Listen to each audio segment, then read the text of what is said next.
pasar en esta mañana, como les decía al momento del mensaje, carta a los Filipenses, capítulo 1, últimos versículos. En un momento más vamos a llegar a este punto y quisiera comenzar recordándoles para los que estuvieron aquí la semana anterior, que me parece que son prácticamente todos, que la semana pasada hablábamos ya de una recomendación que hace el apóstol Pablo a la iglesia de los Filipenses, pero no solamente a esta iglesia, sino también a nosotros en extensión. Y esta recomendación que hacía el apóstol Pablo es la siguiente, Filipenses capítulo 1, versículo 27. Y antes de continuar adelante, me gustaría rápidamente hacer una pregunta. ¿Se escucha bien el micrófono en la parte del fondo? ¿Se escucha bien? ¿O quieren que subamos el volumen? ¿Se escucha bien al fondo? ¿Sí? Muy bien, entonces como les decía, hay una recomendación que hace el apóstol Pablo en esta carta, Filipenses 1:27, rápidamente.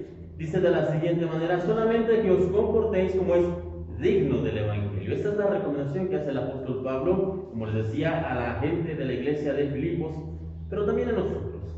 Ahora, también mencionábamos ya la semana anterior que esta palabra que se utiliza, comportéis, viene del griego y se puede también traducir que vivan como ciudadanos de, que sean acordes a ser ciudadanos de. Y la pregunta ahora sería, hermanos, ¿ciudadanos de qué? ¿De qué somos nosotros ciudadanos como creyentes? Bueno, sucede que cuando aceptamos al Señor Jesucristo como nuestro Señor y como nuestro Salvador, todos nosotros como creyentes nos convertimos en ciudadanos del reino de Dios. Este es nuestro proceder ahora. Nosotros somos ciudadanos no de una patria natural, no de un lugar terrenal, hermanos, sino que somos ciudadanos del reino de Dios. Y como ciudadanos de este reino, debemos entender que hay una serie de comportamientos, por llamarlos de algún modo, que se espera de nosotros. Hay una manera de vivir y de comportarnos que nosotros debemos de seguir. Y estas acciones, estos comportamientos, esta forma de vida, hermanos, no son para salvación, es decir, no nos salvamos por portarnos bien. Eso es algo que debemos tener bien en claro. Tampoco nos comportamos de esta manera para poder agradarle más a Dios, es decir, no es que vivamos una vida digna, una vida recta, una vida siguiendo los mandamientos del Señor para poder caerle mejor. Esto no funciona así, sino que más bien nosotros vivimos conforme a la ley y mandamientos de Dios, como es digno del Evangelio que hemos recibido, como ciudadanos del reino de Dios. ¿Por qué? Para demostrar que estamos agradecidos con Dios, que estamos agradecidos porque Él nos ha perdonado de los pecados que habíamos cometido. Estamos agradecidos porque hemos recibido la salvación por medio de la cruz. Estamos agradecidos porque ahora somos parte de la familia de Dios y porque podemos llamarnos hijos de Dios. Estamos agradecidos porque hemos recibido una promesa de vida eterna, que la Biblia dice que cuando el Señor regrese, ya sea que estemos muertos o que continuemos vivos, seremos llevados con Él para estar una eternidad con Él. Esta promesa es lo que hemos recibido, y estamos agradecidos también, como ya les decía, porque hemos sido hechos ciudadanos del reino de Dios. Ahora, ya para ir cerrando este resumen de lo que veíamos la semana pasada, comenzamos a mencionar o a hablar acerca de estos elementos o comportamientos que se esperan de nosotros como creyentes, como ciudadanos del reino del Señor, y decíamos que el primero de ellos era que un ciudadano del reino de Dios debe permanecer firme. Esto es algo que se espera de nosotros, debemos permanecer firmes. ¿Y por qué se espera que permanezcamos firmes? Bueno, porque seguir al Señor con toda seguridad es algo que a nuestra vida va a traer pruebas, también va a traer rechazo, burlas e incluso persecución de alguna manera. Todos nosotros nos vamos a enfrentar a esto, y por eso es que el Señor nos dice que ustedes son ciudadanos de mi reino, entonces deben permanecer firmes. Y necesitamos recordar, hermanos, esto constantemente, que en el Señor, o que el Señor más bien, espera que nosotros, sus hijos, sus ciudadanos, permanezcamos firmes, pero esto no podemos lograrlo por nuestra propia fuerza o voluntad. Si nosotros intentamos mantenernos firmes en el camino del Señor, firmes ante las amenazas, ante los rechazos, ante las pruebas, ante las adversidades que van a llegar a nuestras vidas, si intentamos permanecer firmes ante todo ello, podremos lograrlo por algún tiempo, pero finalmente vamos a desistir, finalmente nos vamos a cansar y finalmente lo vamos a dejar. ¿Por qué? Porque por nuestro propio brazo no podemos. Necesitamos entender que para permanecer firmes en el Señor, necesitamos también la ayuda del Señor. y necesitamos reconocer que no podemos, tal como escribía el apóstol Pablo en 2 de Corintios 12:10, por lo cual, por amor de Cristo, me gozo en las debilidades, en afrentas, en necesidades, en persecuciones, en angustia. Y aquí dice él, porque cuando soy débil, entonces soy fuerte. ¿Qué quiere decir aquí? Porque cuando reconozco mi debilidad, decía Pablo, escribía Pablo, porque cuando reconozco que no puedo, porque cuando yo le digo al Señor, quiero permanecer firme, pero sé que no puedo estar firme, Señor, ayúdame. Cuando hago esto, cuando soy débil, escribe el apóstol, entonces soy fuerte. Porque el Señor es cuando levanta su mano, cuando extiende su diestra, cuando nos ayuda, cuando nos levanta, cuando nos sostiene, pero necesitamos reconocer que lo necesitamos. Ahora, este solamente es uno de los elementos o de los comportamientos, reitero, de lo que se espera de nosotros como ciudadanos del reino. Este fue lo último que mencionábamos la semana pasada, así que comencemos ahora en esta semana a hablar acerca de algunos otros elementos que se necesitan o que se requieren o que se esperan de nosotros como ciudadanos del reino de Dios. Y el primer elemento, por decirlo de algún modo, de esta semana sería el segundo, porque ya veíamos uno la semana anterior. Pero el primer elemento de esta mañana, hermanos, es que un ciudadano del reino de Dios debe combatir el error. Acompáñenme, por favor, en Filipenses capítulo 1, versículo 27, que es donde estábamos. Vamos a darle lectura. Filipenses 1, 27, la palabra de Dios dice lo siguiente: solamente que os comportéis como es digno del evangelio de Cristo, para que sea que vaya a veros o que esté ausente, oiga de vosotros que estáis firmes, esto ya lo vimos, en un mismo espíritu, combatiendo unánimes por la fe del evangelio. Hasta ahí, combatiendo unánimes por la fe del evangelio. Ahora, ya desde la época de Pablo y de los apóstoles, era bastante evidente que estaban levantándose muchos supuestos predicadores que se estaban dedicando a compartir un mensaje, pero realmente su intención no era llevar el mensaje del evangelio o compartir el mensaje de salvación, sino que sabe que estos supuestos predicadores tenían la intención de obtener ganancias deshonestas. Veían básicamente que ahí había un mercado, que ahí había una oportunidad, y entonces se llegaban a las ciudades, se presentaban como superapóstoles y le comenzaban a pedir dinero a la gente. Nada diferente de lo que podemos ver en muchas iglesias al día de hoy. Esto ya ocurría desde la época de Pablo y ocurre hasta nuestros días. Y este mensaje que estas personas compartían estaba primero que nada adulterado, porque inventaban cosas y las inflaban, y por lo tanto estaba equivocado. Hablaban acerca de cosas que realmente el Señor Jesucristo jamás habló, nunca enseñó. Entonces, reitero, este mensaje estaba adulterado y estaba equivocado. Y ante esta situación, hermanos, porque esto ocurre aún hasta el día de hoy, basta simplemente con tomar nuestros teléfonos y meternos a YouTube y buscar predicaciones de cualquier tema, y vamos a encontrar que la gran mayoría de ellos tienen este problema: están adulterando el mensaje del evangelio y lo están predicando de una manera equivocada. Y reitero, ante esta situación, muchos de nosotros podríamos pensar, bueno, ¿qué importa que ese mensaje sea falso? ¿Qué me interesa? ¿En qué nos afecta? ¿Para qué vamos a estar perdiendo el tiempo hablando de esta situación? No tiene caso, podríamos llegar a pensar. Bueno, mis hermanos, el problema con el mensaje adulterado del evangelio es que puede sonar al evangelio, puede saber incluso, por decirlo de algún modo, al evangelio, puede tener un sabor similar, puede incluso oler al evangelio, pero no es el evangelio de Cristo. ¿Y a qué me refiero con esto? Bueno, piense usted por un momento en el siguiente ejemplo que le voy a poner. Si usted supiera que su hijo o su hija, o su esposo o su esposa, alguien que usted ama, si usted supiera que esa persona está caminando por una senda que el final es un precipicio, ¿ok? Que al final no hay nada más que un abismo de 80 metros a donde va a caer. Pregunta, ¿dejaría usted que siguiera caminando por esa vereda? Si usted sabe cómo termina ese camino. Usted ya sabe que va por ese camino que está mal, usted ya sabe que está ahí, usted sabe cómo termina ese camino, usted sabe que va a ir directamente a ese precipicio de 80 metros. Pregunta, ¿usted permitiría que siguiera caminando por esa vereda? ¿O diría, bueno, mientras no le haga daño a nadie, no importa que siga ahí? Mientras sea feliz en ese camino, adelante, que continúe caminando ahí. Mientras le funcione en su vida, que siga en ese camino, no importa el final, diría usted. Obviamente no. Si nosotros sabemos cómo termina esa senda, esa vereda, y vemos que alguien que amamos está caminando ahí, haríamos todo lo posible para hablar con esa persona y sacarlo de ese lugar. Y lo mismo ocurre, hermanos, con la predicación del falso evangelio.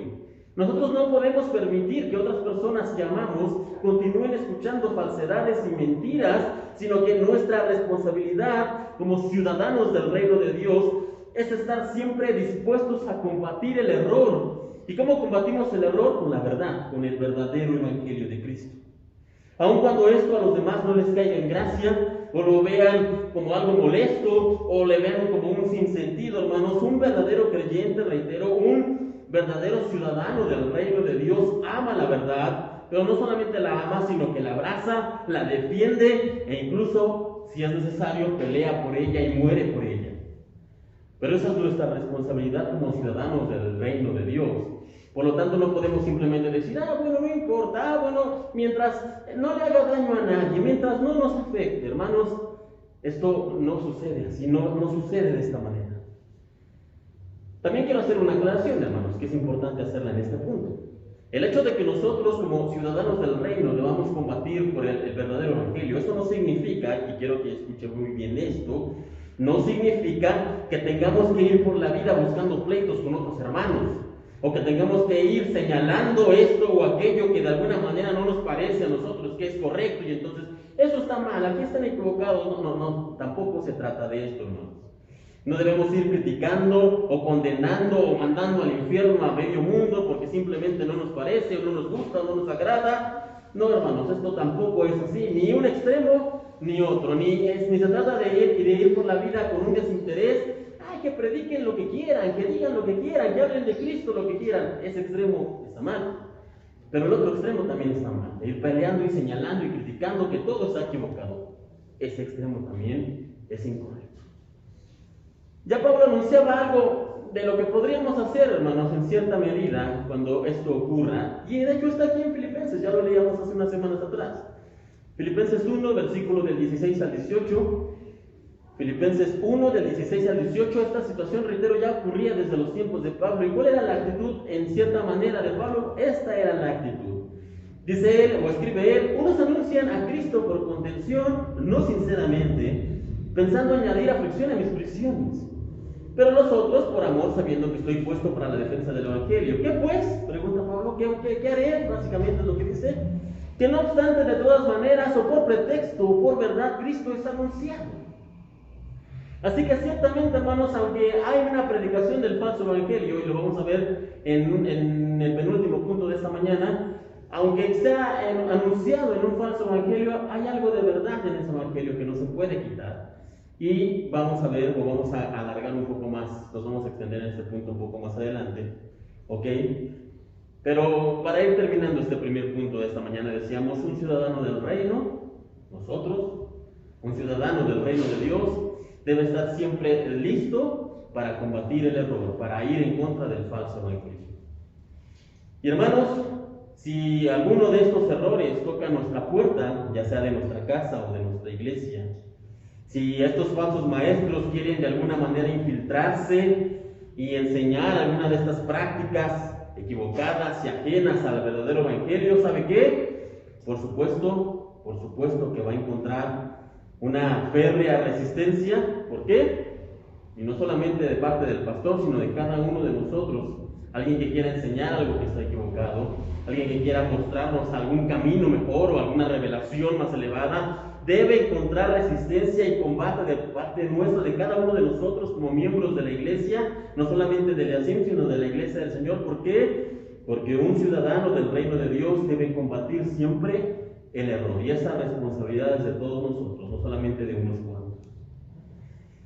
Ahora bien, el segundo elemento de esta mañana, o tercero, reitero, depende cómo lo veamos, el segundo de esta mañana, la segunda situación que se espera de nosotros como ciudadanos del reino de Dios, le aviso de antemano, puede ser que no nos guste del todo. Acompáñenme en su Biblia, Filipenses capítulo 1, versículos del 29 al 30. Filipenses capítulo 1, los últimos dos versículos de este capítulo, es decir, el versículo 29 y el 30, dicen lo siguiente: porque a vosotros, Os es concedido a causa de Cristo no solo que creáis en Él, sino también que padezcáis por Él. Teniendo el mismo conflicto que habéis visto en mí y ahora oís que hay en mí. ¿Cuál es el conflicto? Pablo estaba, como ya decíamos, en prisión. Pablo estaba sufriendo penalidades, estaba sufriendo por causa de Cristo. Así que aquí nos dice, no solamente nos ha sido concedido, no solamente que creamos en Cristo, sino que también padezcamos por Él. En resumidas cuentas, hermanos, un ciudadano del reino de Dios debe sufrir por Cristo. Ahora, yo les decía que a ninguno de nosotros, salvo que tenga alguna extraña manera de ver las cosas, pero a ninguno de nosotros nos gusta que se nos hable de padecer o de sufrir. De hecho, generalmente evitamos todo lo que tenga que ver con estos temas. ¿Por qué? Porque no nos gusta el sufrimiento.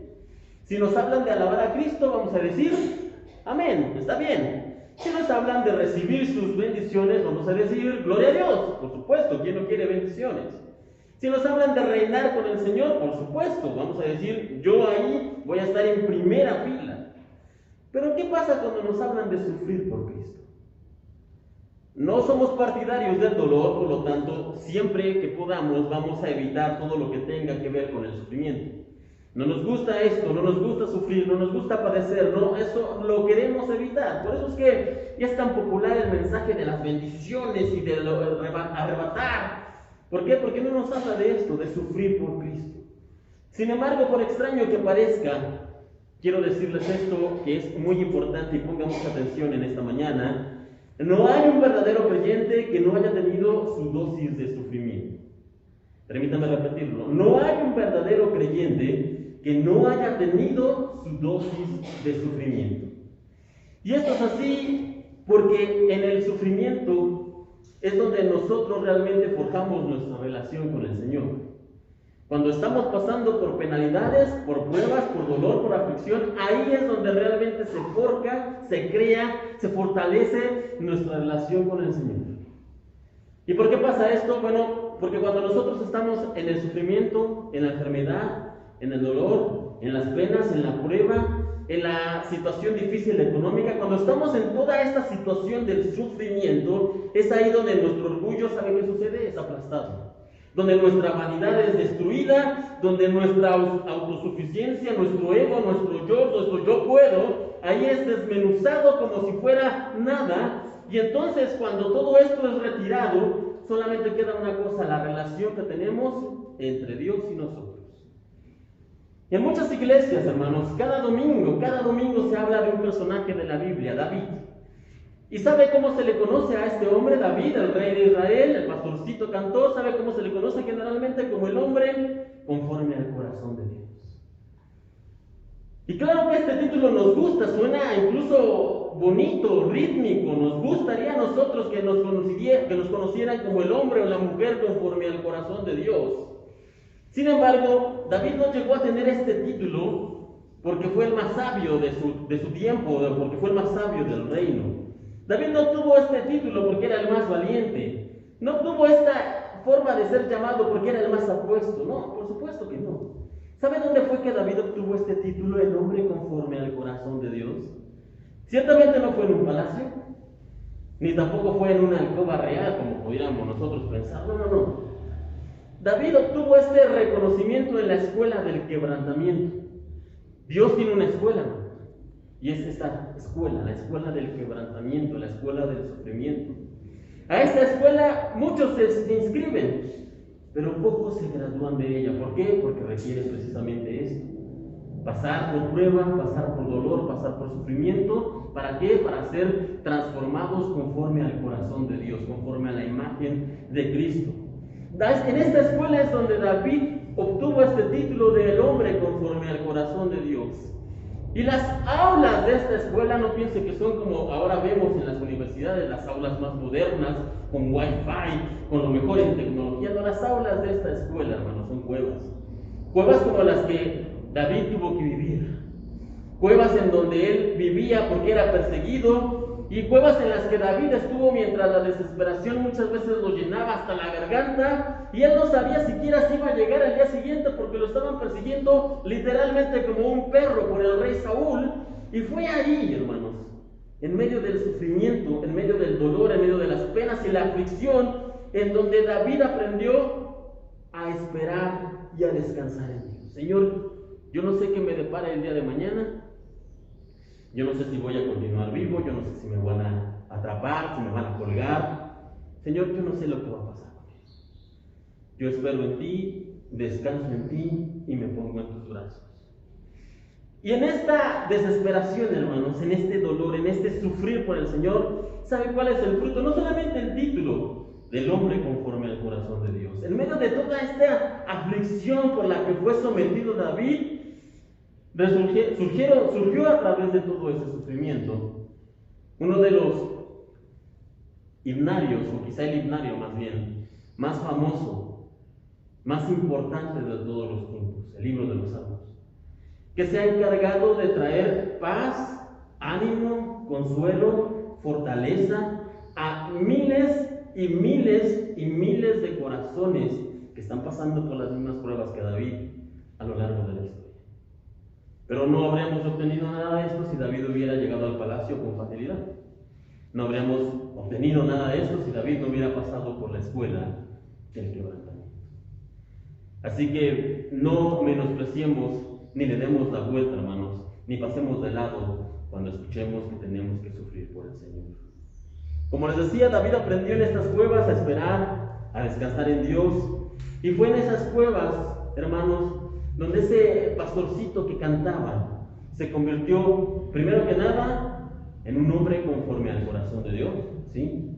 Pero también en esas cuevas, a través del sufrimiento, David se convirtió en un ciudadano del reino de Dios. ¿Por qué? Porque aprendió a sufrir por causa de su Señor.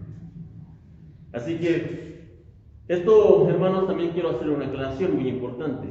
Cuando hablamos del sufrimiento y de que como creyentes nos corresponde también muchas veces pasar por esta escuela, la escuela del quebrantamiento, esto no significa, por otro lado, que la vida del cristiano es todo dolor y todo sufrimiento. No, no, no. Todos los extremos, mis hermanos, son malos, excepto el extremo amor por nuestro Dios.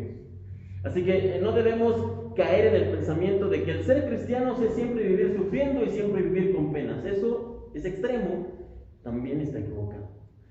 Del mismo modo, hermanos, que pensar que el ser cristiano es solamente bendición y prosperidad, como algunos lo predican, ese extremo también está equivocado. ¿Qué tenemos que hacer? No irnos a ninguno de esos extremos. Así que la recomendación sería, hermanos, más bien orar como aquel proverbista escribiera. Esta debería ser nuestra oración. No pensar que todo es aflicción, ni pensar que todo es prosperidad. Más bien tener una oración centrada. ¿Y cuál es esa oración? La encontramos en Proverbios 30. Proverbios 30, versículo 8 y 9. Proverbios 30, del versículo 8 y 9, el proverbista escribía lo siguiente, y esa debería ser nuestra oración en esta situación, hermanos. Proverbios 30, 8 y 9 dice: vanidad y palabra mentirosa aparta de mí. Y la petición del proverbista es la siguiente: no me des pobreza ni riqueza. Manténme del pan necesario, escribía él. No sea que me sacie y te niegue y diga: ¿quién es Jehová? O que siendo pobre hurte y blasfeme el nombre de mi Dios. Señor, solamente dame lo necesario. O como el mismo Señor Jesucristo nos instruyera en la oración modelo, en el Padre Nuestro: el pan nuestro de cada día, dámoslo hoy. Ahora bien, mencionábamos hace un momento atrás que un ciudadano del reino, para pasar al siguiente punto, hermanos, un ciudadano del reino de Dios debe siempre combatir el error, y esto es verdad, lo veíamos ya. Sin embargo, como tercer punto en esta mañana, debemos también mencionar que el ciudadano del reino de Dios debe también buscar la unidad. Y es que muy a menudo suele suceder que estas personas que predican con el error, o que predican un evangelio adulterado o equivocado, lo hacen así. ¿Sabe por qué? Porque es lo único que conocen. Llegaron a una iglesia en donde se enseñaba y se predicaba esta clase de evangelio, necesitaban del Señor, entraron ahí, hubo una parte de consuelo, porque reitero, este mensaje del evangelio tiene algo de verdad siempre en el fondo, tiene algo de realidad, tiene algo del Señor, Y entonces así lo escucharon, y entonces así lo aprendieron, y ahora así lo predican. Y estas personas, hermanos, predican estos errores, o estas faltas, o estas fallas en el Evangelio, no por malicia o por deshonestidad, no, sino que lo hacen porque es todo lo que ellos han conocido a lo largo de sus vidas. Así me lo enseñaron, dirían algunos de ellos. Así lo aprendí. Luego entonces, si este fuera el caso, si nosotros conocemos a alguien que sabemos que está en un evangelio equivocado o adulterado, pero está ahí porque es lo único que ha conocido, hermanos, nuestra responsabilidad es presentarle el camino verdadero. Pero ¿cómo vamos a hacerlo? ¿Cómo vamos a enseñarle el verdadero mensaje del evangelio? Bueno, no debemos hacerlo ni con orgullo, ni con vanidad, sino que debemos hacerlo con amor y con bondad, dando de gracia lo que hemos recibido de gracia. Y esto es así, hermanos, porque como hijos de Dios, nosotros hemos recibido un llamado, reitero, a la unidad. Acompáñenme por favor en sus Biblias, en Filipenses. Ahora vamos a comenzar con el capítulo 2. Filipenses 2, los primeros 2 versículos de este capítulo. Filipenses 2. Pablo aquí escribe lo siguiente, hermanos. Filipenses 2, del 1 al 2. Por tanto, si hay alguna consolación en Cristo, si algún consuelo de amor, si alguna comunión del Espíritu, si algún afecto entrañable, si alguna misericordia, completad mi gozo, sintiendo lo mismo, teniendo el mismo amor, unánimes, sintiendo una misma cosa. En resumidas cuentas, el llamado de aquí de Pablo y el llamado del Señor es un llamado a la unidad, o como les decía, un ciudadano del reino de Dios debe siempre buscar la unidad. Y si en nuestra defensa del Evangelio nosotros nos estamos enfrascando en una lucha ciega por defender la verdad, y esto nos lleva a herir a las personas, a menospreciar a los demás, o incluso a sentirnos superiores porque nosotros somos una iglesia con un verdadero evangelio, con una sana doctrina, nosotros simplemente somos los buenos, somos los mejores, somos superiores. Si hacer esto nos está llevando por este camino, entonces, ¿sabe qué? Hemos perdido el norte y nos hemos descalificado por completo. Es cierto que debemos defender la verdad, pero siempre debemos tener en las manos o delante de nosotros el amor y la unidad como primer lugar, como primer puesto. Ahora, en la Biblia encontramos muchos personajes y hemos estado hablando ahora del apóstol Pablo porque él fue el que escribió esta carta, y recordamos a Pablo como uno de los grandes en el camino del Señor, y es verdad, fue un hombre grande, pero él no fue el único. Tenemos muchos otros hombres y mujeres en el Nuevo Testamento, en el tiempo de los apóstoles, que hicieron muchas cosas, y hubo grandes personas también que incluso ayudaron a Pablo, que lo animaron, que lo instruyeron y que lo acompañaron. Y una de estas personas que caminaron con él fue una pareja, un matrimonio, que se llamaba ella Priscila y él se llamaba Aquila. Aquila y Priscila, un matrimonio que caminaron con Pablo.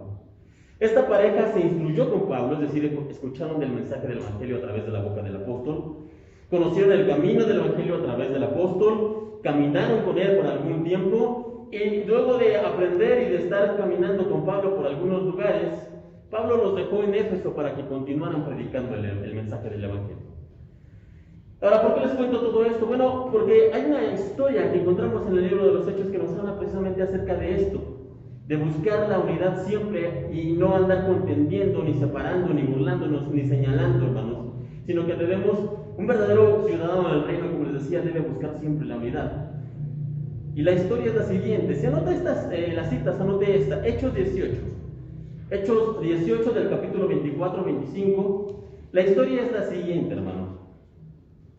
Hechos 18 del 24 en adelante. Llegó entonces a Éfeso, recordemos que en Éfeso estaba Priscila y Aquila.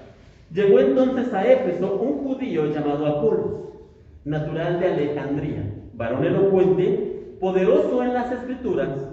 Este había sido instruido en el camino del Señor, y siendo de espíritu fervoroso, hablaba y enseñaba diligentemente lo concerniente al Señor.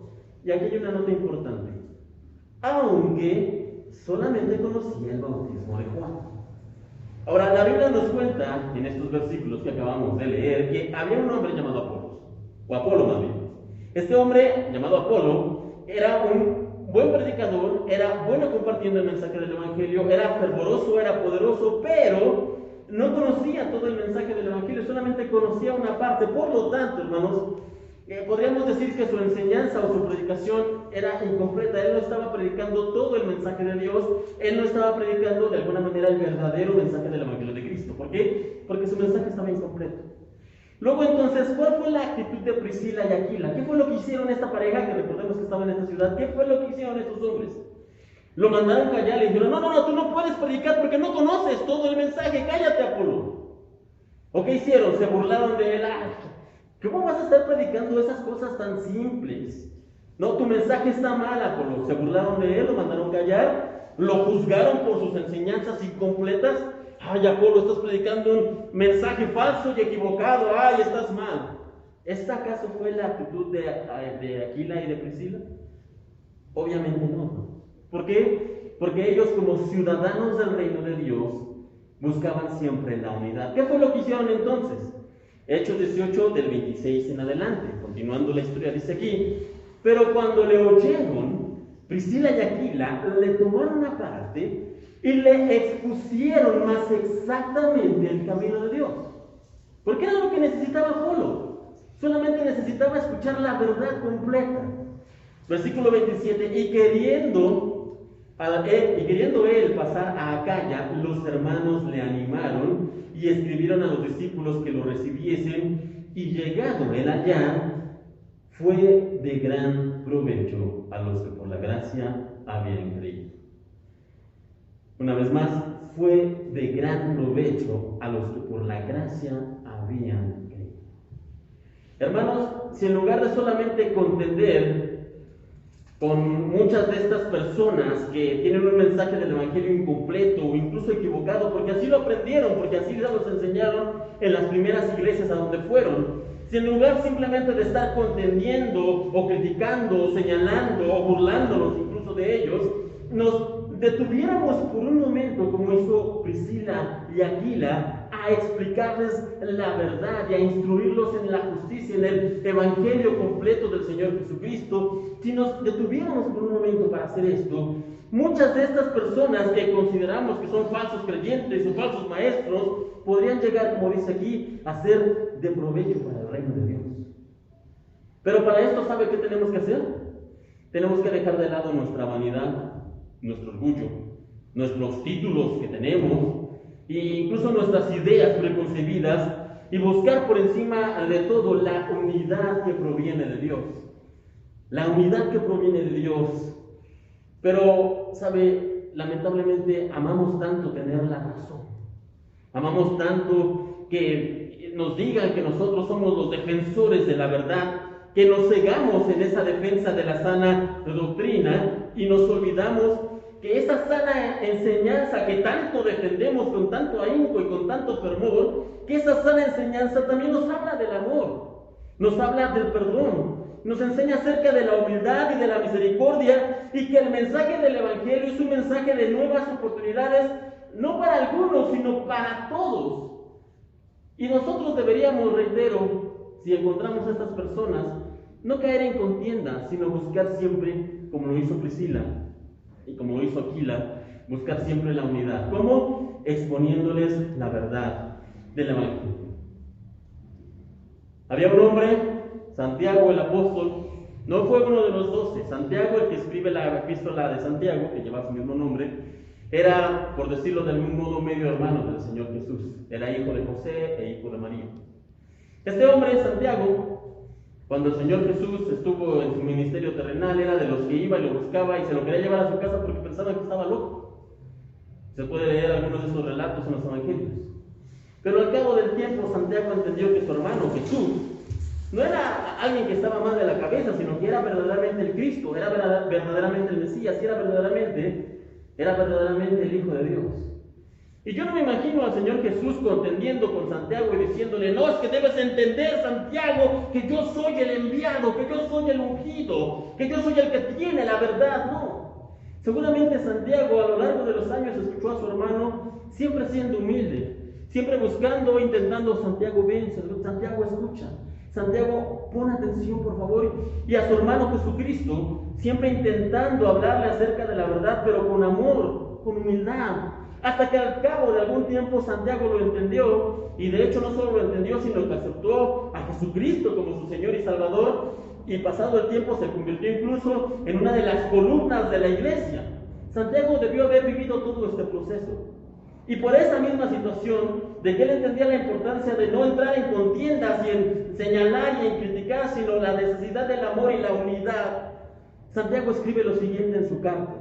Santiago 5, capítulo 5, versículo 19 y 20. Hermanos, escribe aquí, hermanos. Me imagino a Santiago cuando escribe recordando a su hermano mismo, a Jesucristo, hablándole con amor, con misericordia y con bondad. Hermanos, si alguno de entre vosotros se ha extraviado de la verdad, y alguno le hace volver, sepa que el que le haga volver al pecador del error de su camino, salvará de muerte un alma y cubrirá multitud de pecados.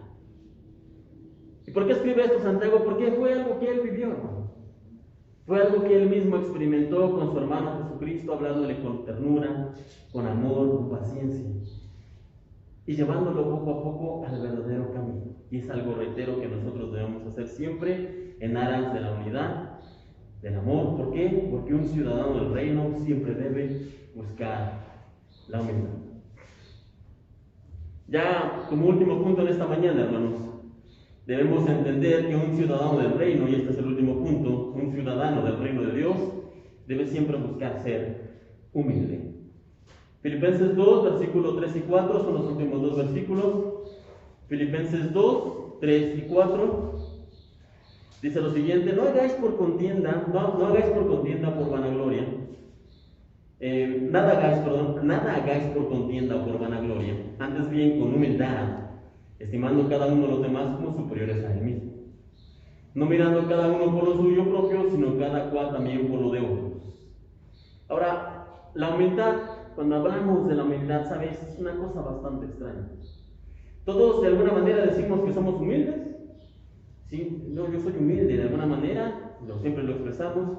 Incluso todos queremos realmente llegar a ser humildes, que nos consideren personas humildes. Pero cuando se trata de practicarlo, realmente son muy pocos los que lo ponen en práctica, los que realmente viven una vida de humildad. Ahora bien, el diccionario como tal define la palabra humildad como la virtud que consiste en conocer las propias limitaciones y debilidades y actuar de acuerdo a ese conocimiento. Una vez más, la humildad es la virtud que consiste en conocer las propias limitaciones y debilidades y actuar de acuerdo a tal conocimiento. Ahora, ya de por sí esto es complicado. ¿A quién le gusta reconocer sus debilidades y sus limitaciones? No, yo puedo, yo lo hago, no nos gusta. Por lo tanto, no solemos realmente ser humildes. Sin embargo, si esto no nos alcanza, si esto no termina aquí, hermanos, la Biblia no solamente dice que esto sea la humildad, de hecho la Biblia le agrega cosas, porque cuando la Biblia como tal nos habla de la humildad, nos dice que para que nosotros podamos ser realmente humildes, no solamente tenemos que reconocer nuestras debilidades y limitaciones, no, sino que nos dice que hay que agregarle dos cosas a la fórmula. Dice, si ustedes quieren ser realmente humildes, tienen que, número uno, considerar a los demás, a todos los demás, como superiores a ustedes mismos. Y número dos, tienen que mirar siempre por el bienestar de los demás. Vayamos por puntos. El primero es que debemos considerar a los demás como superiores a nosotros mismos. Ahora, es evidente, eso no podemos negarlo, que hay muchas personas que son superiores a nosotros en muchas capacidades y habilidades, son más inteligentes, son más rápidos, son más fuertes, son más altos. Para reconocer esto, hermanos, no se necesita ser humilde, simplemente se necesita ser honesto. Sí, por supuesto, hay personas que son mejores predicando, o hay personas que son más rápidas que yo para correr, en fin. Hay personas, esto reitero, es evidente que son mejores que nosotros, pero la Biblia nos dice que para poder llegar a ser verdaderamente humildes, debemos reconocer a todos, sin excepción a todos, como superiores a nosotros mismos. ¿Y qué quiere decir esto? Bueno, en resumidas cuentas y para ponérselos fácil, reconocer a todos como superiores a nosotros mismos es que debemos entender o reconocer o aceptar o tratar a los demás, hermanos, como si fueran más importantes que nosotros. Debemos tratar a todos con respeto, con dignidad y dándoles el valor que merecen. De esto se trata, ver a todos como superiores a nosotros mismos. Si realmente hiciéramos esto, ¿qué mundo tan diferente tendríamos? Si realmente nos viéramos los unos a los otros como superiores, de manera recíproca, las pláticas, ¿sabe qué? Serían más bien cordiales. Todas las pláticas, no tendríamos pleitos, no tendríamos peleas. Las relaciones interpersonales serían respetuosas, porque buscaríamos siempre mirar a los demás como superiores a nosotros mismos. No habría conflictos, seguramente, no habría guerras, no habría problemas. ¿Por qué? Porque estimaríamos siempre a los demás como superiores a nosotros. Pero lo cierto, hermanos, este es un mundo ideal, pero la realidad, lo cierto, es que nos han enseñado todo lo contrario. No nos han enseñado a estimar o a ver a los demás como superiores a nosotros, no, sino que nos han dicho que lo más valioso y lo más importante soy yo. Todo gira o debe girar alrededor de mí. Todo son mis problemas, mis cosas, mis situaciones, todo yo. Yo soy el centro, todos deben de adularme, de respetarme, de endulzarme al oído. De eso se trata la vida, ¿no? De lo que yo quiero, de mis sueños, de mis aspiraciones. De eso se trata, o al menos nos han enseñado, que de eso se trata la vida. Sin embargo, un ciudadano del reino de Dios no se comporta de esta manera, sino que más bien, como leíamos aquí, debe buscar la humildad. ¿Y qué es parte de la humildad? Considerar a todos, sin excepción, como superiores a sí mismos. Hermano, pero eso es muy difícil. ¿Cómo voy a andar por la vida viendo a los demás y tratándolos de esa manera como si fueran mejores que yo? Si no se lo merecen, si no lo son, si yo de antemano sé que soy mejor que ellos, ¿cómo voy a hacer de esta manera, hermanos? Si hay alguien en este mundo que caminó entre los hombres, que era el más grande, el más excelente, el mejor de todos, fue el Señor Jesucristo. Y él con toda razón y verdad podría haber usado estos argumentos. ¿Cómo los voy a tratar a estos humanitos como superiores a mí mismo? Si yo soy Dios, yo soy el que los creó. Pero ¿sabe qué hizo el Señor? Fausto nos leía hoy, antes de comenzar con la predicación, esta actitud del Señor, en donde se nos dice que el Señor entra a una casa de un hombre llamado Simón y luego entra una mujer, una prostituta. ¿Y cómo trató el Señor tanto a Simón como a la prostituta? Con humildad, con amor, con respeto. ¿Okay? No tomó a la prostituta, que nos dice el relato que la tenía, que le besaba los pies. ¿Okay? No es que la agarró y la pateó y le dijo, no me agarres porque yo soy el santo. No. Él la tomó, le dijo, tus pecados son perdonados. Trató con respeto a Simón, a pesar de que él mismo le dice, entré a tu casa y no me diste ni agua, no me diste ni un beso, no me ungiste con aceite. Pero el Señor no se lo está diciendo como un reclamo, simplemente está señalando la verdad. Y trata, a pesar de que Simón no trató con respeto al Señor, el Señor sí lo trata con respeto, como superior al mismo. Y no solamente aquí, hermanos, podemos ver historias en la Biblia como el Señor Jesús con Nicodemo, que Nicodemo era supuestamente el maestro de Israel, era uno de los que más sabía. Y cuando llega y demuestra que realmente no sabía nada, el Señor Jesús no se burla ni le dice, ay Nicodemo, tú no conoces nada, sino que comienza a explicarle al Señor la necesidad. Le dice, de cierto te digo, Nicodemo, que si no naces de nuevo, entonces no verás el reino de Dios. Y comienza a hablarle, hermanos, con respeto, como superior al mismo. Vemos también otra historia en la Biblia, y vemos muchas al Señor con Zaqueo, que era un ladrón, que era un estafador, porque era un cobrador de impuestos. Y cuando el Señor va caminando por donde vivía, dice que Zaqueo estaba en un árbol, y entonces le dice, Zaqueo, bájate de ahí, porque hoy voy a ir a tu casa, hoy voy a cenar contigo, Zaqueo. Y podríamos decir, Zaqueo no lo merecía, Zaqueo era un mal hombre.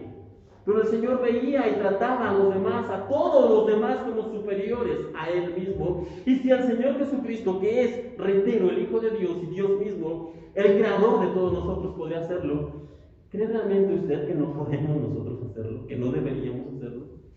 Si el Señor podía, nosotros también debemos hacerlo. Pero para llegar a esto, como siempre se los digo, hermanos, necesitamos la ayuda de Dios. Sin embargo, esto no termina aquí. También se nos dice que no solamente necesitamos mirar a los demás como superiores a nosotros mismos, sino que también debemos mirar siempre por el bienestar de los demás, por el bien de los otros. ¿Ok?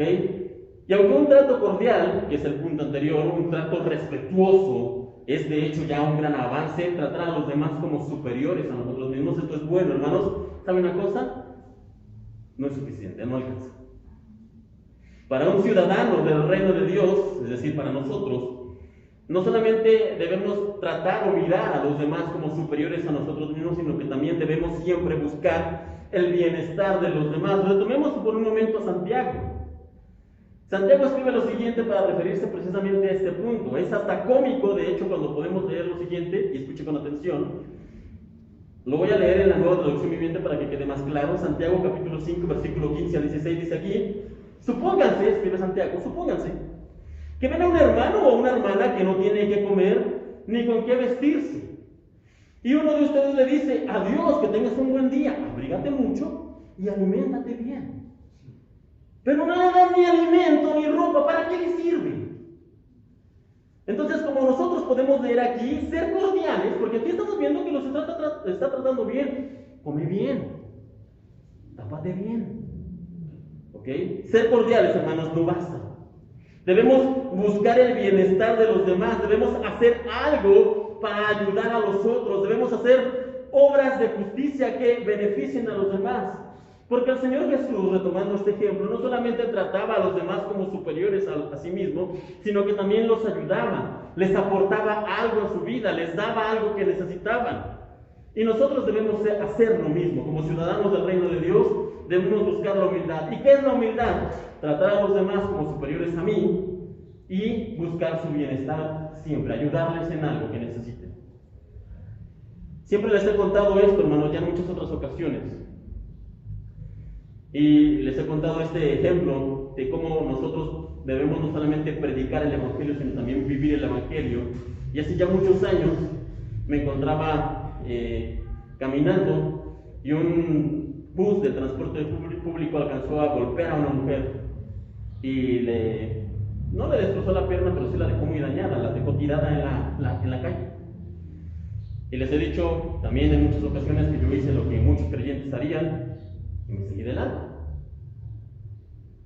Pero después de un tiempo el Señor me habló, me regresé, no caminé mucho, regresé, y cuando regresé había una chica ahí que estaba hablando, hasta el día de hoy no sé qué les decía cosas al oído. La señora parece que con el dolor estaba llorando, pero la fue tranquilizando poco a poco. Los pocos que nos acercamos, porque bueno, la verdad es cierto que no todos querían involucrarse en esta situación, la pierna estaba sangrando, la mujer estaba a media calle, y éramos pocos los que estábamos ahí, así que llamamos una ambulancia, y como también usted sabe, aquí en México la ambulancia no tardó mucho, 30-35 minutos.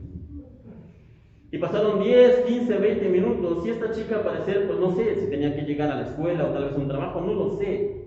Pero aún hasta el día de hoy, como les digo, el Evangelio se vive, no solamente se predica. Aún hasta el día de hoy me impacta y me deja a mí muchas lecciones lo que hizo esta chica. Una vez más se agachó con esa mujer, le dijo una cosa, no lo sé hasta el día de hoy. Y hermanos, se quitó el abrigo, cubrió a la mujer, se paró y se fue. Y yo tengo que hacer siempre esta pregunta, y me hago esta pregunta en muchas ocasiones todavía hasta el día de hoy. ¿Sería capaz de quitarme el saco, la chamarra, el abrigo, lo que sea que traiga? Y tal vez sea un abrigo viejo, no lo sé, tal vez sea una chamarra que ya está descosida, pero ¿realmente lo haríamos, hermano, por alguien que no conocemos? Pienso que muchas veces nos cuesta trabajo hacer este tipo de cosas tan sencillas, como quitarnos el abrigo, como dar a otros, como les decía aquí, ver a los demás como superiores a uno mismo y buscar el bien de los demás. No obstante, aquí también quiero hacer una aclaración, hermanos, y en este punto, si el Señor nos permite, como a esta chica, y nos da un corazón amoroso para poder ayudar a los demás, en este punto debemos tener cuidado. ¿Y cuidado con qué? Debemos tener cuidado en no caer en la atracción de los aplausos y el reconocimiento. Muchas veces, la primera vez para hacer esto nos cuesta trabajo, pero cuando lo hacemos, ¿sabe qué? Tristemente muchas veces viene el reconocimiento: es que el hermano ayuda, es que la hermana siempre ha sido buena. Y comenzamos a hacer obras de justicia, pero ya no para alabar al Señor, sino porque nos gusta el reconocimiento. Nos gusta que nos vean como los que dan, como los que apoyan, como los que hacen. Nos gustan los aplausos y los reflectores, y como les decía, ya debemos tener cuidado con esto. Que si nosotros realmente vamos a obrar con justicia y vamos a hacer el bien a los demás, que lo hagamos por las razones correctas, o por la razón correcta, más bien, siendo específico. ¿Y cuál es esta razón? El mismo Señor Jesucristo lo dice y lo enseña en Mateo 5:16. Mateo 5:16 dice: así alumbre vuestra luz delante de los hombres. Y esta luz a que se refiere a las buenas obras, y aquí lo deje claro, para que vean vuestras buenas obras, y dice el Señor Jesucristo, y glorifiquen a vuestro Padre que está en los cielos. Para que vean vuestras buenas obras, y no es que los alaben a ustedes, o reconozcan su iglesia, o digan, qué bueno es el hermano o la hermana, no, sino para que vean vuestras buenas obras, y glorifiquen a vuestro Padre que está en los cielos. Para eso es que nosotros debemos hacer obras buenas, obras de justicia con los demás. Por lo tanto, hermanos, todo lo que sea que hagamos o digamos, aún el hecho de ser o de buscar ser humildes, que es este último punto de esta mañana, debemos hacerlo ¿para qué? Para la gloria del Señor.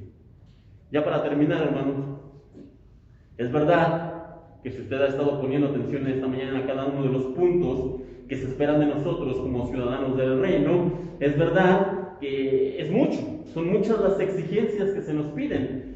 Porque decíamos que como ciudadanos del reino debemos buscar siempre combatir el error. No podemos quedarnos sin hacer nada cuando vemos que se predica un falso evangelio, no, sino que debemos combatir el error. Como ciudadanos del reino también debemos aprender a sufrir por Cristo, porque ese es nuestro llamado. Como ciudadanos del reino de Dios debemos buscar la unidad siempre que podamos. Y como ciudadanos del reino de Dios debemos ser humildes. Esto es una realidad. Y algunos podrían llegar a pensar es que es mucho, es incluso demasiado lo que se nos pide o lo que se espera de nosotros como ciudadanos del reino de Dios. Creo que es mucho, podríamos pensar. No obstante, déjenme hablarle, ya como punto final en esta hora, de un sacrificio más. Pero no cualquier sacrificio, hermano, sino del sacrificio máximo, del sacrificio mayor. Seguramente los filipenses habían llegado tal vez a una conclusión similar, pensó Pablo. Seguramente después de que yo les hable de todo esto, algunos dirán, es mucho lo que se nos pide, es mucho lo que se exige de un ciudadano del reino de Dios. Pero no un ciudadano, no cualquier ciudadano, hermanos, un ciudadano del reino de Dios, que de hecho es el mismísimo Hijo de Dios que hizo, reitero, no cualquier sacrificio, sino el máximo sacrificio. Y para recordarlo a los de Filipos, y también a nosotros, Pablo continuó escribiendo, y escribió lo siguiente ahí en Filipenses 2. Ya vimos del versículo 1 y 2, luego vimos el 3 y el 4, y ahora vamos a leer del 5 al 11. Filipenses 2, del 5 al 11. Si usted quiere que seguir todo esto que se espera de nosotros como ciudadanos del reino de Dios es sacrificar demasiado, entonces lea conmigo. Filipenses 2, del 5 al 11, escribe Pablo lo siguiente: haya pues en vosotros este sentir que hubo también en Cristo Jesús, el cual siendo en forma de Dios, no estimó el ser igual a Dios como cosa a que aferrarse, sino que se despojó a sí mismo, tomando forma de siervo, hecho semejante a los hombres, y estando en la condición de hombre, se humilló a sí mismo, haciéndose obediente hasta la muerte y muerte de cruz. Por lo cual Dios también le exaltó hasta lo sumo y le dio un nombre que es sobre todo nombre, para que en el nombre de Jesús se doble toda rodilla de los que están en los cielos y en la tierra y debajo de la tierra, y toda lengua confiese que Jesucristo es el Señor, para gloria de Dios Padre. Hermanos, si usted considera que nuestro sacrificio es grande, entonces debemos recordar que Jesucristo, el Hijo de Dios, sacrificó no mucho, sino que lo sacrificó todo. Él lo dejó todo. Dice aquí que Él se despojó, Él lo dejó voluntariamente. ¿Y qué dejó? No dejó un palacio, no dejó un gran castillo. No dice que aquí se despojó a sí mismo de qué? De ser igual a Dios, de ser Dios mismo. Y Él se humilló. ¿De qué manera se humilló? Se humilló al convertirse en un humano como nosotros, con nuestras mismas carencias y nuestras mismas debilidades. Por eso es que muchas veces vemos en la Biblia, en los evangelios, que Jesús se cansó, que Jesús se quedó dormido, que Jesús tenía hambre y que Jesús tenía sed. Esto no es como si el Señor estaba actuando y dijo, bueno, es que tengo que actuar como que tengo hambre. No, Él realmente estaba hambriento, Él realmente estaba cansado. Cuando se encuentra en la barca y que la barca casi se hunde y vemos que los discípulos van y dicen, Señor, no te importa que perecemos, porque Jesús estaba dormido en la barca. No es que estaba haciéndose el dormido para ver a qué hora le pedían ayuda, sino que Cristo Jesús estaba tan exhausto y tan cansado de hacer la obra del Padre, que simplemente una tormenta no lo podía despertar porque estaba completamente cansado, hermano. Porque era humano como usted y como yo. Y Él no solamente se despojó y se humilló, sino que dice aquí que fue un siervo. ¿Y a quién sirvió a nosotros, hermanos? ¿Y de qué manera nos sirvió? Nos sirvió de tal manera que nos consideraba superiores, que buscaba la unidad. Nos sirvió de tal manera que Él mismo fue a la cruz, aun cuando ese era nuestro lugar, y tomó nuestro lugar y pagó por nuestros pecados y entregó su vida por nosotros. Por lo tanto, y como última pregunta de esta mañana, ¿de verdad todavía cree que es mucho lo que se nos pide a nosotros como ciudadanos del reino de Dios? Sabiendo y entendiendo todo lo que el Señor dejó e hizo por nosotros, ¿de verdad podemos pensar que es mucho lo que se nos pide a nosotros como ciudadanos del reino de Dios? Que esta semana podamos pensar y meditar en esto. Con esto en mente, vamos a terminar y vamos a hacerlo con una oración. Bendito Dios, te damos gracias en esta mañana por tu palabra. Y es verdad que es mucho lo que se pide de nosotros como ciudadanos de tu reino y no podemos lograrlo si no es con tu ayuda. Si no nos ayudas tú a permanecer firmes, no estaremos firmes. Si no nos ayudas a combatir el error, ni siquiera podremos reconocer el error. Señor, si tú no nos ayudas a buscar la unidad, entonces estaremos envueltos en disensiones y separaciones siempre. Si no nos ayudas, Señor, tú a ser realmente humildes, no podremos mirar a los demás como superiores a nosotros, ni aprenderemos a buscar el bienestar de los demás. Señor, si tú no nos ayudas, no podemos cumplir. Y si no podemos cumplir, estamos perdidos. Pero en esta mañana te pedimos tu ayuda, te pedimos tu dirección, tu fortaleza, te pedimos que tú nos capacites con tu Espíritu Santo que habita en nosotros para poder cumplir con esto. Y lejos esté de nosotros el orgullo o la vanidad por lograrlo, Señor, sino el agradecimiento, porque si lo logramos, lo lograremos por ti. Lo lograremos porque tú nos has ayudado. Padre, en esta hora yo te quiero pedir por mis hermanos que ellos puedan considerar todo esto y buscar, Señor, cada día, todos nosotros juntos, ser mejores ciudadanos de tu reino. Buscar ser mejores hijos, buscar tener una comunión mayor y mejor contigo. Señor, por favor, ayúdanos, es lo que te pedimos. Y ayúdanos a considerar en esta semana el sacrificio que tú hiciste y entender que lo que nosotros sacrificamos es nada comparado con lo que has hecho. Gracias te damos por este domingo, por esta palabra. Te pedimos por esta semana que nos guardes y bendigas, que nos lleves con bien cada día. Que este día nos protejas y nos guíes y nos guardes en cada lugar donde nos movemos. Que bendigas nuestra comunión y que nos des una buena tarde, por favor, una buena tarde de domingo. Gracias, Padre, por los que están aquí, por los que también no han podido venir de algún tiempo. Guárdalos, Señor. Pon en su corazón el deseo de estar aquí y si por alguna razón no han podido, ayúdales. En tus manos nos encomendamos, te pedimos todo esto y te agradecemos una vez más. En el bendito y santo nombre de tu Hijo, el Señor Jesucristo.